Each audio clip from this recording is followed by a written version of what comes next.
ప్రభుత్వ భూములపై ప్రైవేటు వ్యక్తుల కన్నువడుడే కాదు, అక్కడ చకచకా పనులు నడుస్తున్న ప్రభుత్వ పెద్దల ఇన్వాల్వ్మెంట్ అనేది లేదు. మరి అది ఎక్కడో నాగరికత లేని మారుమూల గ్రామం ఏం కాదు, అక్కడికి పోలీసులు వెళ్ళలేని ప్లేసు అసలు కాదు. సో నాడు ఆంధ్రప్రదేశ్ రాష్ట్రానికి, నేడు తెలంగాణ రాష్ట్రానికి రాజధానిగా విశ్వనగరంగా విరాజిల్లుతున్న హైదరాబాద్ మహానగరంలో, మహానగరమే కాదు మహానగరం నడిబొడ్డున అని చెప్పాలి, షేర్లింగంపల్లి గచ్చిబౌలి ఏరియాలోని గోపన్పల్లి ఏరియాలో ప్రభుత్వానికి సంబంధించిన భూమిని హౌసింగ్ సొసైటీ ద్వారా గవర్నమెంట్ ఎంప్లాయీస్కి ఇస్తే, ఇప్పుడు ఆ గవర్నమెంట్ ఎంప్లాయీస్ దగ్గర నుంచి మరి గుంజుకున్నారా, భయపట్టించిర్రా, బెదిరించిర్రా, అక్కడి నుంచి అలా పంపించేసిరా తెలియదు, కానీ ప్రైవేటు వ్యక్తుల చేతుల్లోకి వెళ్ళిపోయింది. అక్కడ చకచకా పనులు నడుస్తున్నాయి. మరి గవర్నమెంట్ ఎంప్లాయీస్ 17 రోజులుగా అక్కడ మా భూములు మాకు కావాలని నిరసన తెలుపుతున్న ప్రభుత్వ పెద్దల ఇన్వాల్వ్మెంట్ అనేది అసలు లేదు. అక్కడ పోలీసులకు కంప్లైంట్ ఇచ్చినా పట్టించుకోవట్లేదు. ఎందుకు ఇదంతా జరుగుతుంది, అసలు ఆ భూమి విషయాలు ఏంటి, ఆ భూమి ఎవరిది, ఎవరికి చెందాల్సి ఉంది, అదేమన్నా కోర్టులో ఉన్న విషయమా, ఇవన్నీ మనం తెలుసుకుందాం. మనతో పాటు టీఎన్జిఓస్ రాష్ట్ర అధ్యక్షుడు జగదీశ్వర్ సార్ ఉన్నారు. మాట్లాడి చాలా విషయాలను తెలుసుకుందాం. సార్, ఏంటి అసలు గవర్నమెంట్ ల్యాండ్ని అంత బేషరతుగా ప్రైవేట్ వాళ్ళు తీసుకొని లాక్కొని అనాలి, ఇంకా చెప్పాలంటే లాక్కొని అక్కడ చకచక పనులు నడుస్తున్నాయి. జేసీపీలు దిగి మొన్న హెచ్సియూలో జరిగినటువంటి సిచ్యువేషన్ మనం రోజు గోపన్పల్లిలో చూస్తున్నాం. అక్కడ వాళ్ళు ఒక వైపు అంతా టెంట్ వేసుకొని నిరసన తెలుపుతున్నా, ఇంకో వైపు పనులు జరుపుతూనే ఉన్నారు. అసలు ఆ ల్యాండ్ ఎవరిది సార్, ఎవరికి ఇచ్చిండ్రు? మరి ఇంతకుముందు కాంగ్రెస్ గవర్నమెంట్ హయాంలో వచ్చినటువంటి ల్యాండ్ను మళ్ళీ ఇప్పుడున్నటువంటి కాంగ్రెస్ ప్రభుత్వం ఎందుకు ఊరుకుంటుంది? వేరే వాళ్ళు తీసుకున్న గోపాన్పేటలో సర్వే నెంబర్ 36లో అప్పుడు 427 ఎకరాల భూమి, 37లో కూడా ఉన్నది భూమి. అప్పుడు ఏపీ ఎన్జిఓస్కు, టీఎన్జిఓస్కు, సెక్రటేరియట్ ఎంప్లాయీస్కు, హైకోర్టు ఎంప్లాయీస్కి ఇచ్చారు. కానీ అప్పుడు ఉన్నప్పుడు అది ఇచ్చిన సందర్భంలో ఇప్పుడు టీఎన్జిఓస్ ఆల్రెడీ సెక్రటేరియట్ ఎంప్లాయీస్, అలాగే హైకోర్టు వాళ్ళు ల్యాండ్ తీసుకున్నారు, అలా ఇల్లు కట్టుకున్నారు. ఈ ఏపీ ఎన్జిఓస్ వాళ్ళు గొడవ వల్ల, వాళ్ళు కోర్టు కేసు వల్ల వాళ్ళు కట్టుకోలేకపోయారు. ఆ తెలంగాణ రావడం వల్ల, తెలంగాణ వచ్చిన తర్వాత ఈ తెలంగాణ గవర్నమెంట్ అప్పుడున్న సందర్భంలో ఈ ఆంధ్రాకు లేదు కాబట్టి అక్కడ డెవలప్ చేయలేదన్న ఉద్దేశంతో వాళ్ళు రిజ్యూమ్ చేసుకున్నారు ల్యాండ్ను. 189 ఎకరాల 11 గుంటలు. కానీ అంతకన్నా ముందు వాళ్ళు స్టే తెచ్చుకున్నారు. వాళ్ళు కూడా ఇక్కడ ఒక ఏపీ ఎన్జిఓస్ ఉన్నప్పుడు వాళ్ళు ఏపీకి లేదు కాబట్టి భాగ్యనగర్ ఎన్జిఓస్ అని ఒక సంఘం పెట్టుకొని ఆ ఎలక్షన్ చేసుకొని మన 142 ఎకరాలను లేఅవుట్ చేసి అప్రూవల్ చేసి అక్కడున్న కలెక్టర్ గారు కూడా మరి అప్పుడు ఉన్నప్పుడు ఇది గవర్నమెంట్ భూమి, ఇది ప్రైవేట్ వ్యక్తి జల్లదని యాక్చువల్ లేఅవుట్ వేసారు, డెవలప్ చేసారు, రోడ్స్ వేసారు, అన్నీ చేసి ఇన్ని రోజులు ఉండే వాస్తవానికి. మరి అక్కడ ఉన్న వాళ్ళు కొందరు వినాయకనగర్ సొసైటీ అని వాళ్ళు చెప్పేసి గతం నుంచి కొట్లాడుతూను అది ప్రైవేట్ ల్యాండ్ ఉన్నది, అందులో నా 36 సర్వే నెంబర్లో 90 ఎకరాలు ఉందని వాళ్ళు కోర్టుకు పోయిన సందర్భం. మరి ఆ గత ప్రభుత్వంలో వాళ్ళకు లేదు, ఇక్కడ మీకు ఐడెంటిఫై అవుతలేదు, ఇక్కడ ప్లేసే లేదు, ఆల్రెడీ అక్కడ ప్లేస్ కట్టుకున్నారు, వీళ్ళకు కూడా కాదు అని చెప్పి ఇచ్చిన సందర్భాన్ని గుర్తు చేస్తూ మరి సుప్రీంకోర్టు ఒక ఆర్డర్ ఇచ్చిందని చెప్తున్నారు. మరి అక్కడ ఎవరిని వాళ్ళని పెట్టిర్రు, బీటీ ఎన్జిఓస్ను వాళ్ళ అధ్యక్షుడిని దానికి ఆ కోర్టులో పిలవాలా. మరి కలెక్టర్ గారు పిలిచారు, మరి పోలేదో ఏందో అది వాళ్ళకే వన్ సైడ్ అయిపోయింది. మరి వాళ్ళకి ఇవ్వాలనే ఉద్దేశం చకచక కలెక్టర్ గారు వాళ్ళకి ఇవ్వడం, వాళ్ళు వచ్చి రాత్రి మరి ఇచ్చినప్పుడు ఎప్పుడైనా దొంగసాటన చేసేది ఎప్పుడు చేస్తారు, సెకండ్ సండే చూసి ఆ శుక్రవారం నైటు దానికి పోయి ఒక భయభ్రాంతం చేసుకొచ్చి ఒక గుండాలం పెట్టేసి దాన్ని ఆక్రమించుకున్న సందర్భంలో మేము కూడా ఇది ఏంది ప్రభుత్వమే తీసుకుంటుంది కావచ్చు అని మాకు సందేహం. మంత్రి గారికి ఫోన్ చేస్తే మాకు అది తెలియదు, మాకు సంబంధం లేదు, అదేదో కోర్టుకు వచ్చినట్టుందని నేను తెలుసుకుంటా అని చెప్పిన సందర్భం. అదే కలెక్టర్ గారిని కూడా అయినాం, ఏంటి అంటే ఇది కోర్టు ఇచ్చింది, సుప్రీంకోర్టు అంటే మరి వాళ్ళకి 90 ఎకరాలు ఉందన్నాము, ఇప్పుడు 17 ఎకరాల 20 గుంటల భూమి ఇచ్చినా అని చెప్తున్నారు కదా, మీకు ఇలా ల్యాండ్ ఇక్కడే ఉన్నది మీకు ఎవరు చెప్పారు? మరి సర్వే చేయకుండా ఏదైనా చిన్న 2 గుంటలు సర్వే చేస్తేనే పక్క వాళ్ళని పిలుస్తారు, కనీసం అక్కడ బీటీ ఎన్జిఓస్ వాళ్ళని పిలవకుండా కోర్టులో స్టే ఉన్నా ఎట్లా ఇచ్చారు అంటే ఆల్రెడీ సుప్రీంకోర్టు అనేది ప్రైవేట్ ల్యాండ్ అని చకచక ఆ ప్రైవేట్లోకి హ్యాండ్ ఓవర్ చేయడం, అక్కడ రోడ్లు వేసినాం, అసలు నాకు రోడే లేదు, ఇలా మొత్తం రోడ్స్ వాడడం, చాలామంది ఉద్యోగులు ఇబ్బంది పరంగా మాకు కూడా ఫోన్ చేసి ఇబ్బంది పడితే మేము హుటాహుట్టా పోయినాం. ప్రభుత్వాన్ని అడుగుతున్నాం వాస్తవానికి. మరి ఆ ప్రభుత్వంలో ఉన్నప్పుడు 17 రోజుల సంది అక్కడ ఈ భాగ్యనగర్ సొసైటీకి సంబంధించిన వాళ్ళంతా కూర్చొని టెంట్ల కింద ధర్నా చేస్తారు, నిరసన తెలుపుతున్నారు. అది అయితే ప్రభుత్వం అన్న తీసుకోవాలి బ్యాక్, లేదంటే మాకన్నా ఇవ్వాలి. దాని ద్వారా అసలు వీళ్ళు అంతే భాగ్యనగర్ సొసైటీ వాళ్ళు అప్పట్లో ఏమన్నా డబ్బులు కట్టిన సందర్భాలు ఉన్నాయా సార్? ఆ ల్యాండ్ కోసం ఏమన్నా వెచ్చించారా? అప్పుడు వెచ్చించారు. వాళ్ళు లేఅవుట్ కొరకు 8 కోట్ల అమౌంట్ కట్టిర్రు, రోడ్లు వేసారు, మొత్తం 20 కోట్ల దాకా ఖర్చు పెట్టిర్రు. స్టే కూడా ఉన్నది. స్టే ఉంటే అది ఏమన్నా థర్డ్ పార్టీ వాళ్ళు రావద్దు, అయితే గవర్నమెంట్ చేతుల్లో ఉండాలి, అది సొసైటీ చేతిలో ఉండాలి. ఒక సొసైటీ ఆఫీస్ కూడా రన్ అవుతుంది. మరి ఆ క్రమంలో వాళ్ళు ఇవ్వడం నిజంగా బాధాకరమే. ఏదైనా ఉంటే ఒకవేళ పిలిచి మాట్లాడవలసింది. ఇలా భాగ్యనగర్ సొసైటీ అక్కడ ఉన్నది కాబట్టి వాళ్ళ పిలిచి గిట్ట ఉన్నది, కోర్టు కేసు ఉన్నదని చెప్పాలి. అని చెప్పకుండా వాళ్ళకి తెలియకుండానే సర్వేను పంపి ఎప్పుడో పాత 55లో చేసిన లేఅవుట్ గ్రామ పంచాయతీలో వట్టి పేరు రాసుకున్న లేఅవుట్ని అది ముందుకు తీసుకొచ్చి మరి చేయడం చాలామంది ఇబ్బందికరంగా ఉన్నది. మరి ఇలా మంత్రి గారిని కలిసినాం. మంత్రి గారు కలిసి అన్న మనకి ఇది పరిస్థితికి ఇట్లా ఉన్నది, పాపం వృద్ధాప్యంలో ఉన్నారు, చనిపోయే పరిస్థితిలో ఉన్నారు, వాళ్ళ భూములలో వీళ్ళు ప్రైవేట్ వాళ్ళకి ఇచ్చారు, కలెక్టర్ గారు ఇచ్చారు అంటే నాకు తెలియదని చెప్పి మరి వాళ్ళకు ఏదో కోర్టు నుంచి వచ్చిందట, కోర్టు కేసు ఉంది, మీకు కూడా అప్పుడు గత ప్రభుత్వం రిజ్యూమ్ చేసుకుంది కదా, మీకు ఇలా ఒక సుప్రీంకోర్టు ఆర్డర్ ఉంది. ఆ సుప్రీంకోర్టు ఆర్డర్లో ఏమున్నది అంటే అప్పుడు ఐఏఎస్లోను ఇలా రిపోర్టర్లకు వాళ్ళకి ఇస్తే వేరే వాళ్ళు పోతే అక్కడ సుప్రీంకోర్టు ఒకటే చెప్పింది, రిపోర్టర్లకు ఎట్లా ఇస్తారు, ఐఏఎస్లకు ఇస్తారు, మీ ప్రభుత్వానికి సపోర్ట్ చేసినందుకు ఇస్తున్నా, వాళ్ళకి ఇవ్వద్దని ఇచ్చింది. కానీ అలా వీకర్ సెక్షన్ ఉద్యోగులకు ఇవ్వద్దని ఎక్కడ లేదు, అది కూడా మీకు వర్తిస్తుందని చెప్పి మీరు కోర్టుకు తీసుకొచ్చుకొని మేము కూడా సహాయం చేస్తామని మంత్రి గారు చెప్పడం, మరి మేము కూడా వాళ్ళ న్యాయ పోరాటం చేయమని చెప్పినాం. ఈ అడ్వకేట్లు కూడా ఇలా రేపు చూస్తున్నాగా కోర్టు కూడా మీరు చూస్తున్నారు ఆ పరిస్థితి ఎట్లా ఉన్నదో. నిజంగా మొత్తం చుట్టూ కాంపౌండ్ పెట్టుకొని అక్కడ కట్టుకొని లేఅవుట్ అయ్యి అన్ని రోడ్లు వేసిన తర్వాత కూడా ఇట్లా గుంజుకుంటే అక్కడ చాలామంది ఉద్యోగులు బాధపడుతున్న చూడలేకపోతున్నాం. అక్కడ ఫస్ట్ అక్కడ ల్యాండ్కి వెళ్ళే విషయంలో ఈ భాగ్యనగర్ ఈ వీళ్ళకు ఉన్నారు కదా టీఎన్జిఓ సెక్యూరిటీ గార్డును కూడా రివాల్వర్ తోటి బెదిరించి మరీ అక్కడి నుంచి పంపించేసారు. ఎందుకో బతుకుదెరువు కోసం వస్తారు సార్ సెక్యూరిటీ గార్డులు ఎక్కువగా. సో బయట రాష్ట్రాలకు సంబంధించిన వాళ్ళు ఉంటారు మన దగ్గర. సో వాళ్ళు వచ్చి ఏదో బతుకుదెరువు కోసం ఇక్కడ సెక్యూరిటీ ఉద్యోగాలు చేసుకుంటే వాళ్ళని రివాల్వర్ పెట్టి బెదిరించడం, వాళ్ళు నిజంగానే వెళ్ళిపోవడం, ఇదంతా నిజంగానే జరిగిందా అంటే ల్యాండ్ని కబ్జా చేసుకునే విషయంలో ఫస్ట్ వ్యవహరించిన తీరు ఇదే అంటున్నారు. అది అక్కడ జరిగిందా? వాళ్ళు పోతే చెప్పారు మా సెక్యూరిటీ గార్డ్ని ఇట్లా తుపాకీ పెట్టి బెదిరించారు, వాడు వెళ్ళిపోయాడు, భయపడుతుండు. మరి వాడు బతుకొరకే వచ్చిండు, తుపాకీ పెట్టినోడు కూడా బతుకొరకే, వాళ్ళు కూడా గుండాలం పెట్టే వాళ్ళు చేస్తారు. ఎవరైనా ఇదే చేస్తారు. మరి న్యాయంగా వచ్చేటప్పుడు వాళ్ళని పిలిచి ఇద్దరిని పిలిచి మాట్లాడి వాళ్ళకి ఇచ్చే పరిస్థితి ఉండే. మరి ఎందుకు ఇది చేయలేదో నాకు తెలియదు, కానీ ఇది మాత్రం దారుణం. ఒకవేళ వాళ్ళకి చెందిందంటే వీళ్ళు పిలిచి మాట్లాడాలి. ఇప్పుడు వాళ్ళకి హ్యాండ్ ఓవర్ చేసింది గత కలెక్టర్, హ్యాండ్ ఓవర్ చేసిండు, లేఅవుట్ అయింది, అన్నీ అయినాయి.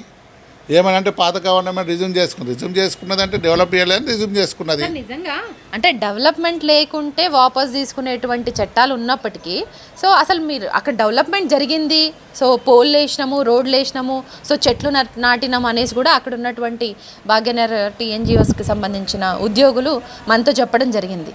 నిజంగా అంత డెవలప్మెంట్ జరిగినాక మళ్ళీ డెవలప్మెంట్ జరగలేదు అనడం కావచ్చు, లేదంటే అక్కడ గోపాన్పల్లిలో జరుగుతున్నటువంటి గుండా రాజ్యాన్ని కలెక్టర్ అంటే కాంగ్రెస్ గవర్నమెంట్ వచ్చినాక చెప్తున్నా, కలెక్టర్ దగ్గర ఉన్నటువంటి నివేదికలు మారడాన్ని ఎట్లా చూస్తారు? మనం చెప్తున్నాగా మరి డెవలప్మెంట్ కాదని వాళ్ళు ఇవ్వడం, వాళ్ళే ఇచ్చారు కదా అంటే మనం మీరు చూడాలి కదా. ఇప్పుడు రోడ్స్ ఉన్నాయి, అక్కడ పోల్స్ వేసి ఎలక్ట్రిసిటీ అయిపోయింది, డ్రైనేజ్ సిస్టమ్ ఉన్నది, అక్కడ ఒక కమ్యూనిటీ హాల్ ఉన్నది, ఆఫీస్ ఉన్నది, పార్కులో స్థలం ఉన్నది, వాళ్ళ లేఅవుట్ వేసారు. వాళ్ళు ఏదో కోర్టు కేసు ఉండటం వల్ల జాగా తీసుకోలేకపోయారు. వాస్తవానికి లేకపోతే ఎప్పుడూ ఇండ్లు అవుతుండే. అది ఆధారం చేసుకొని చేయడం వల్ల ఇవాళ ఇబ్బంది అవుతుంది. మేము ప్రభుత్వాన్ని కూడా కోరుతున్నాం, మన ముఖ్యమంత్రి గారికి కూడా దృష్టికి తీసుకెళ్ళాలని సార్ కూడా టైం అడిగినాం. మన డిప్యూటీ సీఎం గారికి దృష్టికి కూడా తీసుకెళ్తాం. ఎందుకంటే చిన్న తరగతి ఉద్యోగులు లాస్ట్ చనిపోయే పరిస్థితిలో ఉన్నారు. అక్కడ ఏమైనా చేస్తే వాళ్ళు వట్టినే ఇబ్బంది పడతారని మేము కూడా అప్పటి జమానాలో కూడా ఒక 25,000 డెవలప్మెంట్ కోసము మిగతా అమౌంట్ 1,00,000 వరకు కూడా గవర్నమెంట్ ఎంప్లాయీస్ దానిపైన పెట్టిండ్రు అంటున్నారు. అట్లా అంటే అంత కట్టినప్పుడు వాళ్ళకి రైట్స్ ఉంటాయి కదా. గవర్నమెంట్ కూడా అప్పటి కాంగ్రెస్ గవర్నమెంట్ హయాంలో ఇచ్చిన తర్వాత ఇప్పుడు గవర్నమెంట్లో అబ్జెక్షన్ చెప్పడానికి, ఇప్పుడు గత గవర్నమెంట్లో కేసీఆర్ గవర్నమెంట్లో ఏదన్నా పట్టాలు ఇచ్చిర్రు అంటే ఇప్పుడు ఉన్నటువంటి కాంగ్రెస్ గవర్నమెంట్ అబ్జెక్షన్ చెప్పిందంటే ఓ లెక్క. కానీ అప్పుడు కూడా కాంగ్రెస్ గవర్నమెంట్ హయాంలోనే పట్టాలు వచ్చినాయి. వైఎస్ రాజశేఖర్ గారు ఇచ్చిర్రు, అక్కడ శంకుస్థాపనలు కూడా జరిగాయి అంటున్నారు. మరి ఇప్పుడున్నటువంటి కాంగ్రెస్ హయాంలో జరుగుతున్నటువంటి ఈ తీరును ఎట్లా చూస్తారు అని? అప్పుడున్నప్పుడు వైఎస్ రాజశేఖర్ ఇచ్చిండ్రు, వాళ్ళకు వాస్తవానికి ఒక్కొక్క 1,50,000 కట్టిర్రు. ఆ కట్టిన సందర్భంలో వాళ్ళకి ఇవ్వలేకపోయారు. మరి ఇప్పుడు ఇట్లా తీసుకోవడం వాళ్ళు అలా డెవలప్మెంట్ కూడా చేసుకున్నారు. మరి ఆ డెవలప్మెంట్ ఉన్న ఇవ్వాలి కదా, అట్లా కూడా ఇవ్వలేకపోవడం వల్ల చాలా ఇబ్బంది అవుతుంది వస్తుంది. సార్ అక్కడ ఇప్పుడు ఎంఆర్ఓ కావచ్చు, కలెక్టర్ కావచ్చు, లేదంటే మినిస్టర్ దగ్గరికి వెళ్ళి మీరు మాట్లాడినప్పుడు నాకు తెలియదు కనుక్కుంటా ఈ విషయాన్ని అని చెప్పడం కావచ్చు, ఇట్లాంటివన్నీ ఎట్లా చూస్తారు? అంటే కలెక్టర్ దగ్గర నివేదికలే మారిపోయినాయి. ఇప్పుడు గవర్నమెంట్ ఇచ్చింది అన్నప్పుడు వీళ్ళు అయితే గవర్నమెంట్ ఎంప్లాయీస్ అన్నీ ఉండాలి, లేదంటే గవర్నమెంట్ దన్నీ ఉండాలి. కానీ ప్రైవేట్ వ్యక్తులకు ఎట్లా దారదత్తం అయ్యింది? సుప్రీంకోర్టు ఆర్డర్స్ ఉన్నాయి అని చెప్తున్నప్పటికీ కూడా మాటల వరకే కానీ చేతల్లో అయితే అక్కడ కనిపించట్లేదు. అక్కడ ఏదో సెక్యూరిటీ గార్డులనో లేకపోతే నిజంగా ఉద్దేశపూర్వకంగా లేఅవుట్ అవుతుంది అనేది కూడా అక్కడ కనిపిస్తలేదు. గుండాల రాజ్యం అక్కడ కనిపిస్తుంది అని అయితే తెలుస్తుంది. దీని విషయంలో మీరు మీ అభిప్రాయం? వాస్తవానికి కూడా ఇందాక అన్న మాట్లాడినట్లు కలెక్టర్ గారి దగ్గర మేము వెళ్ళడం, దానికన్నా ముందు పోలీస్ కమిషనర్ గారి దగ్గరికి వెళ్ళినాం. ముందైతే అపాయింట్మెంట్ కోసమే 2-3 గంటలు అయింది. సరే వారు అపాయింట్మెంట్ ఇచ్చి వారందరూ మాకు ఇట్లా యాంటీ సోషల్ ఎలిమెంట్స్ వచ్చిండ్రు, రాత్రికి రాత్రి సెక్యూరిటీ గార్డ్ని బెదిరించిండ్రు, మరి తుపాకీలు ఉన్నాయంట, మరి లా అండ్ ఆర్డర్ ప్రాబ్లం ఇస్తుంది. అదే రాష్ట్ర ప్రభుత్వ ఉద్యోగుల భూమి, ప్రభుత్వ ఉద్యోగులు, మాకు కమ్యూనిటీ హాల్ ఉంది, మాకు గెస్ట్ హౌస్ ఉంది, మాకు ఆఫీసు ఉద్యోగులు అని చెప్తే నాకు అట్లాంటిది ఏం కంప్లైంట్ రాలేదు. అయినప్పటికీ కూడా నాకు సంబంధం లేదు, నాకు రెవెన్యూ అధికారులు ఆర్డీఓ గారు కానీ సంబంధించిన తహసీల్దార్ కానీ కలెక్టర్ గారు ఏమైనా లెటర్ పెడితే ఖచ్చితంగా లా అండ్ ఆర్డర్ ప్రాబ్లం మేము చూస్తాము. అండ్ రెవెన్యూ సబ్జెక్టు పోలీసు వాళ్ళకి మాకెందుకు చెప్తారండి మీరు అంటే, అట్లయితే సార్ మేము కూడా ప్రభుత్వ ఉద్యోగులం, మీరు కూడా ఉద్యోగి కదా అంటే వారు సహకరించి ఇమీడియట్గా మరి సంబంధిత డీసీపీ గారికి చెప్పిండ్రు. ఆ రోజు వాస్తవాలు జరిగినాయి చెప్తున్నా. డీసీపీ గారు కూడా పిలిచిండ్రు. డీసీపీ గారు ఒక 1.5 hour మాకు కూర్చోబెట్టిండు. తర్వాత ఇక మేము కోపానికి వచ్చి అమ్మ పోలీస్ కమిషనర్ టైం ఇచ్చిండు కానీ డీసీపీ గారికి రాష్ట్ర జేసీ చైర్మన్కి మాకు టైం లేదా అని చెప్పి వెళ్ళిపోతే మళ్ళీ వాళ్ళు పోయి ములాఖాత్ అయినట్లున్నారు. లేదు రమ్మంటుండు సార్ అంటే మళ్ళీ ఎక్కినాం ఆ మెట్లు. ఎక్కినాక డీసీపీ గారు కూడా నేను చేస్తానండి, నేను చూస్తాను, నేను ఏసీపీ గారు చెప్తా అంటే ఏసీపీ గారు సిఐ గారు మాట్లాడిండ్రు. అప్పటి వరకే వాళ్ళు ఏదైతే ఇన్ని సంవత్సరాల నుంచి ఆ రోజు రాష్ట్ర ప్రభుత్వం మరి గౌరవ ముఖ్యమంత్రి గారు, ఆ రోజు ఉన్న ముఖ్యమంత్రి గారు కేసీఆర్ గారు పోయేటప్పుడు ఒక మెమో ఇచ్చిండ్రు. ఆ మెమో 2014లో మెమో ఏమని ఇచ్చిందంటే, ఈ ఆంధ్రప్రదేశ్ మిత్రులు కూడా ఉన్నారు కదా అంటే వాళ్ళ ఆలోచన, వాళ్ళు పోయినాక ఈ భూమి ఇద్దామని మెమో దాన్ని రిజ్యూమ్ చేసుకున్నారు. ల్యాండ్ చేసుకున్నప్పటికీ ఫిజికల్ పొజిషన్లో బీటీ ఎన్జిఓస్ ఉద్యోగులే ఉన్నారు దాంట్లో అన్ని సంవత్సరాల నుంచి కూడా. ఓవర్ నైట్లో మరి అంతకుముందు ఉన్న కలెక్టర్ గారు ఇచ్చిన సమాచారం మేరకు, సంబంధిత రెవెన్యూ అధికారులు ఇచ్చిన మేరకు అన్నిటికీ కూడా మరి అక్కడ ఎవరెవరికి ఎంత భూమి ఉందన్నది వాళ్ళు బాధాప్త పంచనామా చేసి ఇచ్చింది. ఫిజికల్ పొజిషన్లో కూడా ఉన్నాం. కానీ ఒకటే రోజు అంత పెద్దగా మార్పు రావడం, అక్కడ అంతా కూడా వాళ్ళు యాంటీ సోషల్ ఎలిమెంట్స్ నిజంగా కూడా మరణ ఆయుధాలు పెట్టుకొని కైవసం చేసుకున్నారు. అయితే మీ ద్వారా నేను కూడా రాష్ట్ర ప్రభుత్వాన్ని కలెక్టర్ గారిని అడగదలుచుకున్నా. ఇప్పుడు దాని డిమార్కేషన్ 2024లో అయింది అని చెప్పిండ్రు. ఆర్ఐ గారితో కూడా మేము ఆ సంబంధించిన సర్వేయర్తో మాట్లాడినాం. ఏదో సార్ మాకు ఆ రోజు కోర్టు ఆర్డర్ వచ్చింది, ఏదో కుక్కట్పల్లి కోర్టు ఇచ్చిన ఆర్డర్ని బేస్ చేసుకొని చేసినాం. గవర్నమెంట్ సుప్రీంకోర్టులో ఓడిపోయింది అంటారు కలెక్టర్ గారు. వారి మాటలు ఇవి. Government has no interest in the said land. ఈ మాట చెప్పింది గౌరవ కలెక్టర్ గారు, ఆర్డీఓ గారు నోట్లోకి వెళ్ళి మాట వెళ్తలేదు. ఎందుకు వెళ్తలేదో నాకు తెలియదు. నేను ఆర్డీఓ గారిని కూడా అడిగిన. అయితే అది heart cake north east corner ఈడు నుంచి ఈడు వరకు ఈ భూమి తీసుకొని ఇప్పుడు సర్వే అయినప్పుడు ఖచ్చితంగా ఇరు వర్గాలను పిలిపిస్తాం, మనం నోటీసులు ఇస్తాం. మేమేమంటున్నాం అంటే ఈ రోజుకి కూడా మీ భూమి ఉంటే మీరు తీసుకోండి, నథింగ్ రాంగ్ ఇన్ ఇట్. కానీ మనకు ఒక రెగ్యులేషన్, ఒక రూల్ బుక్ ఉంది, మనకు రెవెన్యూకి ఒక చట్టం ఉంది. కాబట్టి అట్లాంటిది ఏం జరగలేదు. 100కి 100%. అది మరి ఎవరు అండదండలు ఉన్నాయి తెలియదు కానీ ప్రభుత్వ ఉద్యోగుల నోట్ల మన్ను పోసే ప్రయత్నం అయితే జరిగింది. కైవసం చేసుకొని ఇప్పుడు చకచక పనులు కూడా అవుతున్నాయి. రేపు మేము కూడా తెలంగాణ ఎన్జిఓస్గా ప్రభుత్వ ఉద్యోగుల నిరంతరంగా వారి సమస్యలు పరిష్కరించే భాగంలోనే ఈ సమస్య కూడా పెట్టినాం. రాష్ట్ర అధ్యక్షుని ద్వారా, నా ద్వారా, మా ఉద్యోగుల ద్వారా కూడా మేము ముఖ్యమంత్రి గారిని కోరుతున్నాం. ఖచ్చితంగా సార్, మీరు ఇది ప్రజల ప్రభుత్వం, ఉద్యోగుల ప్రభుత్వం అన్నారు. ఆ మాటను మరవకుండా మా పైన దయ ఉంచి దీనిపైన ఎంక్వైరీ చేయించండి. వాస్తవాలు మీరు బహిరంగంగా ప్రభుత్వం ద్వారా ప్రకటన చేయండి. ఇది కోర్టుల మేము ఏది తెలంగాణ ప్రభుత్వానికి ఈ ల్యాండ్లో ఇంట్రెస్ట్ లేదు అని మీరు ఏదైతే కలెక్టర్ గారు చెప్పారో ఆ మాటనే మీరు చెప్పి వాళ్ళ భూమి ఎట్లా వచ్చిందన్నది ఒక స్పష్టం చేయండి. చెప్పి మా ఉద్యోగులు ఎవరైతే రూపాయి కూడబెట్టుకుని ఆ రోజు ఉన్నామో మా గురించి ఏం చేస్తారు? సుప్రీంకోర్టు ఒక డైరెక్షన్ ఇచ్చింది, సొసైటీలకు లేదని చెప్పారు. మరి ఇది ఎప్పుడో ఆ రోజు చంద్రబాబు నాయుడు గారు ఉన్నప్పుడు ఎన్మార్క్ చేస్తున్నారు, గౌరవ రాజశేఖర రెడ్డి గారు కీర్తి శశులు వచ్చి ఇచ్చిండ్రు. దాదాపు 500 ఎకరాలు 4-5 సొసైటీలకు ఇచ్చారు. అందరు ఇండ్లు కట్టుకొని సంతోషంగా సంసారం చేస్తున్నారు. కానీ ఈ సొసైటీకి వచ్చేవరకు ఈ సమస్య అయింది. ఇంకా ఒక 140 ఎకరాల భూమి ఉంది. ఆ భూమిలోనే మరి 17 రోజుల నుంచి మా ఉద్యోగులు ఆందోళన చేస్తున్నారు. ఇప్పటికైనా ప్రభుత్వం మరి ఉద్యోగుల ఆలోచన తెలుసుకొని మేము కొట్లాడుతున్నామని చెప్తలేం, మా హక్కుల కోసం పిడికిలు బిగించినాం. యాక్చువల్ చెప్తున్న ప్రభుత్వ భూమి అధికారుల అండదండలతో అక్కడ లేఅవుట్ నడుస్తుంది. అయినప్పటికీ అక్కడ ఎవ్వరు పోలీస్ యంత్రాంగం కావచ్చు, ఒక కలెక్టర్ వెళ్ళి వాటిని ఆపడం కావచ్చు, అట్లాంటివి ఏం చేయట్లేదు. తిరిగి రివర్స్ నివేదికలన్నీ మార్చేసి మీకు చూపించడం, వెళ్ళి క్వశ్చన్ చేసిన వాళ్ళకి. సో ఇట్లాంటివన్నీ జరుగుతున్నాయి కదా. మరి ఇప్పుడు 17 రోజుల సంది వాళ్ళ నిరసన తెలుపుతుర్రు. సో బ్యాగ్ తీసేసుకున్నాం, గవర్నమెంట్ అక్కడ ఎక్కడ ఏం డెవలప్మెంట్ లేకపోతే బ్యాగ్ తీసుకునేటువంటి చట్టం ఉంది అనేసి అంటే ఎట్లుండబోతుంది? మీరు కూడా వాళ్ళకి వెళ్ళి ఆ 17 రోజుల నుంచి చేస్తున్నటువంటి వాళ్ళకి మీ మద్దతు తెలిపారు, భరోసా ఇచ్చారు, హామీ ఇచ్చారు, కొంత మీరు నిలబడతాం అంటారు ఫైట్. మేము అప్పటి నుంచే నిలబడ్డాం, ఇప్పటి కూడా నిలబడతాం. మేము ఉద్యోగులకు కూడా నేను మీ ద్వారా తెలియపరుస్తున్నాం. తెలంగాణ ఎన్జిఓస్ రాష్ట్ర అధ్యక్షునికి ఈ సమస్యతో ఇంకా 100 సమస్యలు ఉన్నాయి. ఈ సమస్యని కూడా మీ బతుకు సమస్యగానే మేము పరిగణిస్తున్నాం. వన్ ఆఫ్ ద డిమాండ్ ఉంది. చాలా చిత్తశుద్ధితోని ఈ సమస్యను పరిష్కరించే ప్రయత్నం చేస్తున్నాం. నేను కూడా గౌరవ కలెక్టర్ గారిని, ఆర్డీఓ గారిని అడుగుతున్నా, సంబంధిత పేపర్లు కూడా ఇన్ఫర్మేషన్ యాక్ట్లు అడిగితే ఇచ్చే ప్రయత్నం చేయండి, దాన్ని దాపెట్టే ప్రయత్నం చేయకండి. ఇప్పుడు మీరు నిజాయితీ పరంగా పట్టేదారులకు ఎవరికి భూమి ఇచ్చిండ్రు అన్నారు, ఇయ్యనియండి. అది తెలుసుకునే అధికారం అయితే మాకు ఉండాలి కదా. ఆ పేపర్లు కూడా దొరకలేవు. అలా అది ఆ పేపర్లు ఎక్కడ పోయినాయిరా అంటే ఇప్పుడు డీనోటిఫికేషన్ అయినప్పుడు దానికి ఒక ప్రొసీజర్ ఉంటుంది. 22 నోటిఫికేషన్ ఏదైతే నిషేధ భూమిల జాబితా ఉంటుందో దానికి తీసేటప్పుడు కొంత ప్రొసీజరల్ ఆస్పెక్ట్ ఫాలో అవుతాం. ఆ ఫాలో అయ్యే క్రమంలో మనకు ఆ ఫైల్ మూమెంటు అవన్నీ కూడా ఉంటాయి. ఆ సంబంధించిన పేపర్లు మరి ఇప్పటివరకు అయితే మాకు దొరకలే. మేము ఇచ్చిన సెట్టే మళ్ళీ మాకు ఇవ్వడం జరిగింది. మేము న్యాయ పోరాటం కూడా చేస్తాం, ప్రభుత్వానికి సహకరిస్తున్నాం. గౌరవ ముఖ్యమంత్రి గారి మీద సంబంధిత మంత్రి గారు పెద్దలు పొంగులేటి శ్రీనివాసరెడ్డి గారి పైన కూడా నమ్మకం ఉంది. ఉద్యోగుల భూమి కాబట్టి ఉద్యోగులకు మీరు కావాలంటే ఇది కాదు ఇట్లా చేసుకుందామని చెప్పండి. అసలు మీరు చర్చకే విలువకుండా అసలు ఏం జరగనట్లు వ్యవహరిస్తున్నారో అది కొద్దిగా మాకు డైజెస్ట్ అయితే లేదన్న మాట అయితే వాస్తవం. కాంగ్రెస్ ప్రభుత్వం వచ్చిన దగ్గర నుంచి కొంత కాస్ట్లీ భూముల మీద కన్నేసిండ్రు బడాబాబులు అనేది చాలా వాస్తవంగా గ్రౌండ్ లెవెల్లో వస్తున్నటువంటి ఆరోపణలు. ఇప్పుడు గవర్నమెంట్ ఎంప్లాయీస్ భూముల వరకు వచ్చింది, అంటే గవర్నమెంట్ ఎంప్లాయీస్కి కేటాయించిన భూముల వరకు వచ్చింది ఇష్యూని. దీని విషయంలో మీరు న్యాయ పోరాటం చేస్తామనేసి ఫిక్స్ అయ్యిండ్రు.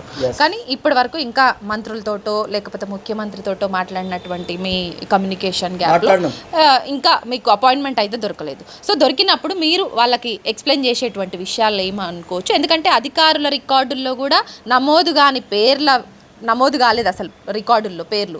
అయినప్పటికీ అక్కడ యథేచ్ఛగా లేఅవుట్ అయితే నడుస్తుంది, లేఅవుట్ పనులు. ఇప్పుడు మన దగ్గర ఉంది ఏంటంటే న్యాయ పోరాటాలు ఉంటాయి. న్యాయ పోరాటాలకు వెళ్ళి మనం న్యాయంగా కోర్టుకు వెళ్ళి వచ్చిన ఆర్డర్లని మనం అందరం గౌరవించాలి కూడా. ఎందుకంటే కోర్టు ఆర్డర్ని ఎవరు కూడా అగౌరవపరిచి దాని విషయం మనం మీడియాలో మాట్లాడినా తప్పవుతుంది. కాబట్టి అట్లాంటి ఆర్డర్లు తెచ్చుకున్నారు, దాన్ని మేము కూడా గౌరవిస్తున్నాం. న్యాయస్థానాన్ని మేము కూడా వెళ్తాం. గౌరవ ముఖ్యమంత్రి గారి దగ్గర అపాయింట్మెంట్ అడిగినప్పుడు మా దగ్గర ఏవైతే record since from the day 1 ఉందో society, since from the Inception of the society నుంచి ఉన్న రికార్డులన్నీ కూడా ముఖ్యమంత్రి గారికి కలిసి మా ఆవేదన వ్యక్తం చేస్తాం. పాయింట్ టు పాయింట్ వాళ్ళకి చూపిస్తాం. మీ ద్వారా విజ్ఞప్తి చేస్తున్నాం, మాకైతే ఆ ఉద్యోగులకు భూమి కావాల్సిందే. అది మీరు ఎట్లా చేస్తారన్నది ఒక అర్ధగంట సేపు రాష్ట్ర జేఏసీ చైర్మన్ని, తెలంగాణ ఎన్జిఓస్ రాష్ట్ర అధ్యక్షుని పిలిపించి మాట్లాడితే సమస్య సమరస్యంగా పరిష్కారం అవుతుంది. ఉద్యోగులకు కూడా నేను విజ్ఞప్తి చేస్తున్న, మధ్యవర్తుల మాట విని మోసపోవద్దు, గైర్గలత్ పనులకు పోవద్దు. మనం ప్రభుత్వంతో కొట్లాడుతున్నాం, న్యాయ పోరాటం చేస్తాం. మనం ఏది ఉన్నా బహిరంగంగానే మాట్లాడతాం. దీంట్లో ఎక్కడ కూడా దీంట్లో ఎవడు లాలూచిపడ్డాడు, ఎవడైతే దీంట్లో మధ్యలో ఉన్నాడో వాళ్ళంతా కూడా బట్టబయలు అవుతారు. ప్రభుత్వాలు మారినప్పుడు ఇట్లాంటి సందర్భాలు జరుగుతుంటాయి. ప్రభుత్వ పెద్దల అంటే ప్రభుత్వం హస్తం లేనిది ఇట్లాంటి ప్రైవేట్ వ్యక్తులు వచ్చి అంత యథేచ్ఛగా లేఅవుట్లు చేసుకోలేరు అనేది కూడా ఒక అపవాదం అయితే మూట కట్టుకుంటుంది కాంగ్రెస్ ప్రభుత్వం. మీరు ఏం చెప్తారు? నిజంగా గవర్నమెంట్ హ్యాండ్ ఉన్నందుకే ఇదంతా ఎవరేం పట్టించుకోకుండా హ్యాండ్ ఉందని చెప్పి ఇంకా మా ముంగట ఎవిడెన్స్ లేదు కాబట్టి చెప్పనికలేదు. కానీ ఒకటి ఏంటంటే ఇప్పుడు ఏడైనా 10-12 గుడిసెలు వేసుకుంటేనే వచ్చి సంబంధిత హైడ్రా వాళ్ళు తీసి పడేస్తున్నారు. ఇది 1000 కోట్ల భూమి.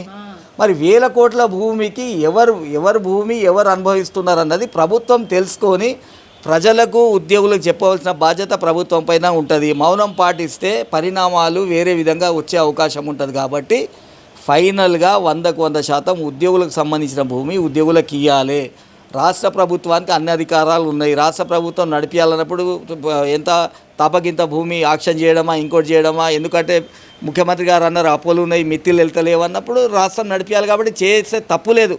కానీ చేసేదానికి ప్రతిదానికి ఒక ప్రొసీజర్ ఉంటుంది, మాటలు ఉంటాయి.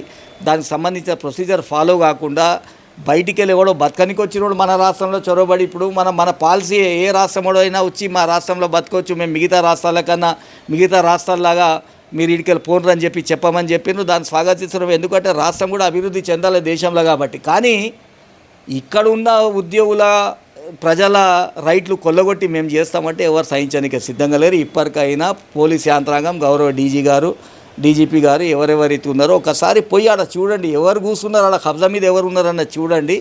చూసిన తర్వాత ఎట్లా ముఖ్యమంత్రి గారు పిలుస్తా అన్నారు కాబట్టి అన్ని విషయాలు మాట్లాడి మళ్ళీ మీ ముంగట ఆడ ఏం మాట్లాడినామో అది చెప్పడానికి మళ్ళీ వస్తాం. Thank you very much. So మొత్తానికి కంచె గచ్చిబౌలి భూముల విషయంలో జరుగుతున్న తీరు పట్ల ప్రభుత్వము ఏ రకంగా కూడా ఇప్పటివరకు స్పందించిన దాఖలాలు అయితే లేదు. ప్రభుత్వ ప్రధాన కార్యదర్శి నుంచి క్రింది స్థాయి అధికారుల వరకు కూడా నోరు విప్పడం లేదు. అసలు ఆ ల్యాండ్ విషయంలో ఏం జరుగుతుంది, నిజంగా అప్పటి కాంగ్రెస్ ప్రభుత్వాలు ఆ ల్యాండ్ని ఈ ప్రభుత్వ ఉద్యోగులకు ఇచ్చి ఉంటే ఇప్పటి కాంగ్రెస్ ప్రభుత్వం ఎందుకు ఆ విషయంలో ప్రభుత్వ తీరు ఎందుకు నిర్ణయం చెప్పట్లేదు? మరి ప్రైవేటు వ్యక్తులకు దారాదత్తం చేసిన అక్కడ లేఅవుట్ పనులు చకచకా జరుగుతున్నప్పటికీ కూడా ప్రభుత్వ తీరు ఎందుకు మాట్లాడట్లేదు? అట్లాగే గవర్నమెంట్కి సంబంధించిన ప్రభుత్వ పెద్దల కనుసన్నల్లోనే ఇది జరుగుతుందన్న అపవాదు ఎందుకు మూటగట్టుకుంటుంది? ఈ విషయంలో గ్యారంటీగా ఫ్యూచర్లో ఖచ్చితంగా కూడా మేము న్యాయ పోరాటం అయితే చేస్తాం, న్యాయం ఖచ్చితంగా గెలుస్తుంది అన్న ఒక ధీమానైతే ఇక్కడ ఉన్నటువంటి ప్రభుత్వ ఉద్యోగుల సంఘ నేతలు అయితే చెప్తున్నారు. చూడాలి మరి ఈ విషయంలో ప్రభుత్వం అపవాదు మూట కట్టుకుంటుందా, లేదంటే న్యాయంగా నిలబడే అప్పుడు ఇచ్చినటువంటి గవర్నమెంట్ ఇచ్చిన ల్యాండ్ని మరి ప్రభుత్వ ఉద్యోగులకే కేటాయిస్తుందా అనేది మాత్రం మనం వేచి చూడాలి. ప్రభుత్వ పెద్దల కనుసన్నల్లో జరుగుతున్న అపవాదును మాత్రం తుడిచిపెట్టుకునేలాగా ప్రభుత్వ నిర్ణయాలు ఉండాలనేసి కూడా ప్రభుత్వ ఉద్యోగులందరూ కూడా కోరుకుంటున్నారు. కెమెరా పర్సన్ నరసింహతో హరిత, న్యూస్ లైన్ తెలుగు.